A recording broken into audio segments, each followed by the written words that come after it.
One of the big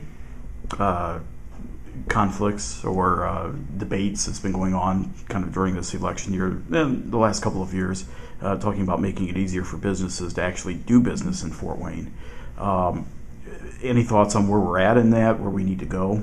Well, it's exciting to be involved in the Joint Permitting Task Force, Joint Permitting Board. We never do quite get our name right because it's sort of a goofy name, but it's the group of city and county elected officials who have been tasked by both of our bodies, both of our units of government, with figuring out some of these issues. And so we're in the process right now of actually reviewing proposals on from firms who would work with us to streamline our ordinances, because there's a different county zoning ordinance, a different city zoning ordinance, obviously. Lots of permits, all of which probably made sense at some point, but don't necessarily play well together now. A fee structure that we really don't have a way of validating whether the fees that we're charging are appropriate. So anyway, those kinds of things. And we're also then looking at another project where we're going to be rolling out better deployment of software, both internally within the permitting department so that they can communicate better with each other and be more efficient. And then also having a portal that others can look at. So if you have a couple of development projects you're working on as the developer, you're the owner or the engineer, whoever, you can just check on the status of those projects, and rather than having to just wonder or trying to make phone calls or whatever. And then the third project that we're involved in, or three of four, the third one is looking at retaining the services of an ombudsman, somebody to help walk businesses through these processes, particularly if they're either very complex and high profile or stuck for whatever reason.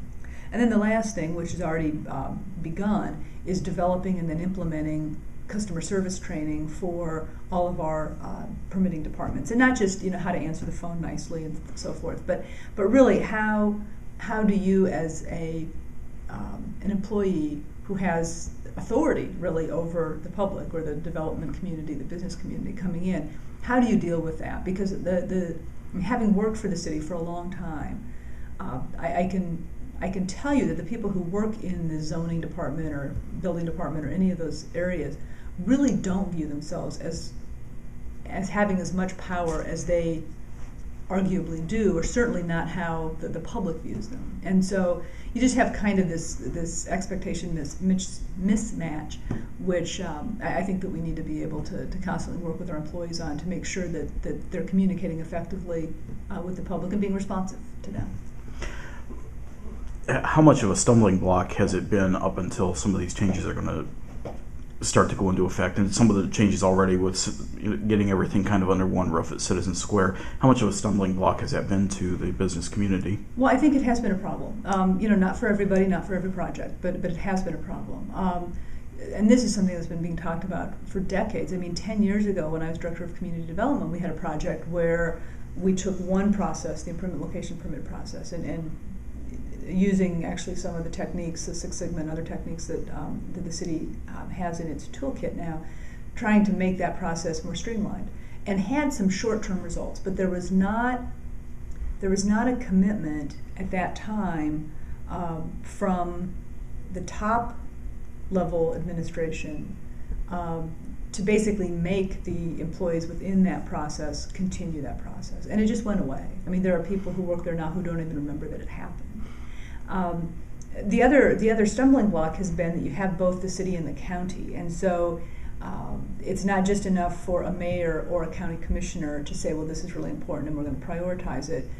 Both of them have to, at the same time, and working together, because we do have processes that go across the boundaries. City utilities is the city department, the building department is the county department, etc. So and then the third thing actually has been a lack of resources, and I guess this is kind of maybe related to a lack of it being a true priority. Because if something's a true priority, you'll put the money into making it happen. One of the stumbling blocks that we had with this project 10 years ago was that we couldn't spend any money on it. And so one of my employees in the Department of Economic Development wrote a database, but it had to run, I mean, this is just funny to think about, it had to run on a network because there was no web anything in terms of I mean, we had no ability to program onto the web at that point. And so you had different departments that weren't on the same network, so they couldn't get access to the information. It was just crazy.